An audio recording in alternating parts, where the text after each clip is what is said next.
ಪೋಷಕರು ತಮ್ಮ ಮಕ್ಕಳಿಗೆ ನಮ್ಮ ನಾಡು, ನುಡಿ, ಇತಿಹಾಸ ಕುರಿತು ಹಾಗೂ ಭಗೀರಥರ ಚಿಂತನೆ, ಸಾಧನೆಯನ್ನು ತಿಳಿಸುವ ಕೆಲಸವಾಗಬೇಕು ಹಾಗೂ ತಮ್ಮ ಮಕ್ಕಳಲ್ಲಿ ಕಠಿಣ ಪರಿಶ್ರಮದಿಂದ ಮಾತ್ರ ಸಾಧನೆ ಮಾಡಲು ಸಾಧ್ಯ ಎಂಬುದನ್ನು ಅರ್ಥೈಸಬೇಕು ಎಂದು ಜಿಲ್ಲಾಧಿಕಾರಿಗಳಾದ ಡಾ ಕುಮಾರರವರು ತಿಳಿಸಿದರು.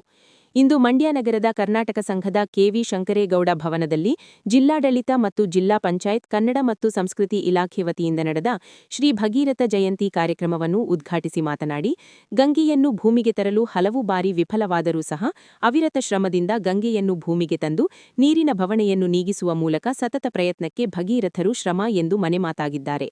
ಆದ್ದರಿಂದ ನೀರನ್ನು ಮಿತವಾಗಿ ಬಳಸಬೇಕು, ಜಲ ಸಂರಕ್ಷಣೆ ಮಾಡುವುದು ನಮ್ಮ ಕರ್ತವ್ಯ ಎಂದು ತಿಳಿಸಿದರು.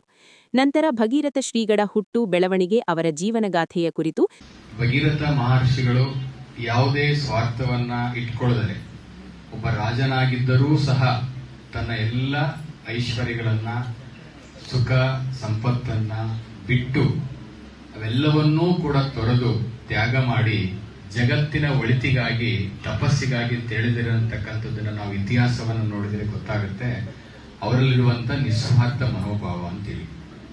ಎರಡನೇದಾಗಿ ಈ ಜಗತ್ತಿನ ಜನರ ಒಂದು ನೀರಿನ ದಾಹವನ್ನ ತಣಿಸುವಂತ ನಿಟ್ಟಿನಲ್ಲಿ ತಮ್ಮನ್ನ ತಾವು ತ್ಯಾಗ ಮಾಡಿಕೊಂಡು ತಪಸ್ಸನ್ನ ಮಾಡಿ, ಘೋರ ತಪಸ್ಸನ್ನ ಮಾಡಿ ಗಂಗೆಯನ್ನ ಭೂಮಿಗೆ ತರುವ ಪ್ರಯತ್ನದಲ್ಲಿ ಸೋಲದೆ ಒಂದು ಸಾಧನೆಯನ್ನ ತೋರಿಸಿ ಈ ಜಗತ್ತಿಗೆ ಒಳಿತನ್ನ ಮಾಡಿರುವಂತ ಮಹಾನ್ ಶಕ್ತಿ ಅಂತ ಹೇಳಿದ್ರೆ ಅದು ಭಗೀರಥ ಮಹರ್ಷಿಗಳು. ನಾವೆಲ್ಲರೂ ಕೂಡ ಒಂದು ದಿನ ಅವರ ದಿನ ಪೂಜೆಯನ್ನ ಮಾಡಿದ್ರೆ ಸಾಕಾಗೋದಿಲ್ಲ. ಒಂದೇ ಒಂದು ನಾವು ಗಮನಿಸಬೇಕಾಗಿರ್ತಕ್ಕಂಥ ವಿಚಾರ, ಅಷ್ಟು ಎತ್ತರದ ವ್ಯಕ್ತಿಯಾಗಿದ್ರು ಕೂಡ, ಒಬ್ಬ ರಾಜನಾಗಿದ್ರು ಕೂಡ ತನ್ನ ರಾಜ ವೈಭವ ಭೋಗಗಳನ್ನೆಲ್ಲವನ್ನೂ ಬಿಟ್ಟು ಜನರ ಒಳಿತಿಗಾಗಿ, ಅದರಲ್ಲೂ ವಿಶೇಷವಾಗಿ ತಮ್ಮ ತಂದೆ ತಾತ ಕಂಡಂತ ಕನಸನ್ನ ನನಸು ಮಾಡಬೇಕು ಅನ್ನುವಂತ ಛಲವನ್ನ ತೊಟ್ಟು, ಆ ಛಲವನ್ನ ಬಿಡದೆ ಛಲಗಾರನಾಗಿ ನಿಂತು ಘೋರ ತಪಸ್ಸನ್ನ ಮಾಡಿ ನೀರನ್ನ ಹರಿಸಿದಂತ ಒಂದು ಪುಣ್ಯಾತ್ಮ. ಹಾಗಾಗಿ ನಾವು ಅವರಲ್ಲಿರುವಂತ ಒಂದು ಒಳ್ಳೆಯ ಆದರ್ಶಗಳನ್ನ, ಚಿಂತನೆಗಳನ್ನ, ಒಳ್ಳೆಯ ಮೌಲ್ಯಗಳನ್ನ ನಾವೆಲ್ಲರೂ ಕೂಡ ಅರ್ಥಕೊಳ್ಬೇಕಾಗುತ್ತೆ. ನಾವು ಹೇಳೋದು ಸುಲಭ, ಭಗೀರಥ ತಪಸ್ ಮಾಡಿ ಗಂಗೆಯನ್ನು ಭೂಮಿಗೆ ತಂದ್ರು ಅಂತೇಳಿ ಬಹಳ ಸುಲಭವಾಗಿ ಒಂದೇ ಲೈನಲ್ಲಿ ಹೇಳ್ಬೋದು. ಆದ್ರೆ ಹಿಂದಿನ ಒಂದು ಚಿಂತನೆ, ಅದರ ಹಿಂದೆ ಇರುವಂತ ಪರಿಶ್ರಮ, ಅದರ ಹಿಂದೆ ಇರುವಂತಹ ಒಂದು ಸಾಧನೆ ನೋಡಿದಾಗ ಅನಿಸುತ್ತೆ ಇದು ನಿಜವಾದಂತ ಸಣ್ಣ ಸಾಧನೆ ಅಲ್ಲ ಅಂತೇಳಿ. ಅವರ ಮನೆಗೋಸ್ಕರ ನೀರನ್ನು ತಂದುಕೊಳ್ಳಿಲ್ಲ, ಕುಟುಂಬಕ್ಕೋಸ್ಕರ ನೀರನ್ನು ತರಲಿಲ್ಲ, ಒಂದು ಜಗತ್ತಿನ ಜನರ, ಸಮಾಜದ ಜನರ ದಾಹವನ್ನ ತಣಿಸಲು ನೀರನ್ನ ಭೂಮಿಗೆ ತಂದಂಥದ್ದು ಉದಾಹರಣೆ. ಇವತ್ತು ನಾವೆಲ್ಲ ಏನ್ ಮಾಡ್ತಾ ಇದ್ದೀವಿ, ಆಧುನಿಕ ಪ್ರಪಂಚದಲ್ಲಿ ಅಂತ ಒಂದು ಪುಣ್ಯಾತ್ಮ ಗಂಗೆಯನ್ನೇ ಭೂಮಿಗೆ ತಪಸ್ಸಿನ ಮೂಲಕ ತಂದಂತ ಒಬ್ಬ ಪುಣ್ಯಾತ್ಮನನ್ನ ಪೂಜೆ ಮಾಡಬೇಕು, ಪೂಜೆ ಮಾಡೋಣ, ಮಾಡಲೇಬೇಕು, ನಮ್ಮೆಲ್ಲರ ಕರ್ತವ್ಯ. ಆದ್ರೆ ನಾವೇನ್ ಮಾಡ್ತಾ ಇದೀವಿ, ಇವತ್ತು ನೀರನ್ನ ನಾವು ಅಪ್ಯಾಯಮಾನವಾಗಿ ಬಳಸ್ತಾ ಇದ್ದೀವಿ.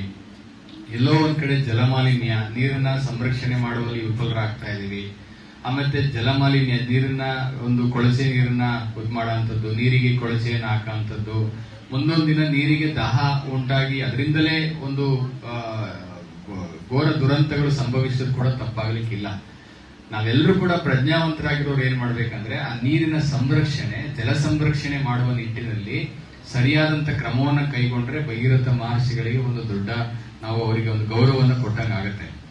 ಸರ್ಕಾರಿ ಪ್ರಥಮ ದರ್ಜೆ ಕಾಲೇಜಿನ ಗ್ರಂಥಪಾಲಕರಾದ ಡಾ ಪಿ ಸಿದ್ದರಾಮು ವಿಶೇಷ ಉಪನ್ಯಾಸ ನೀಡಿದರು.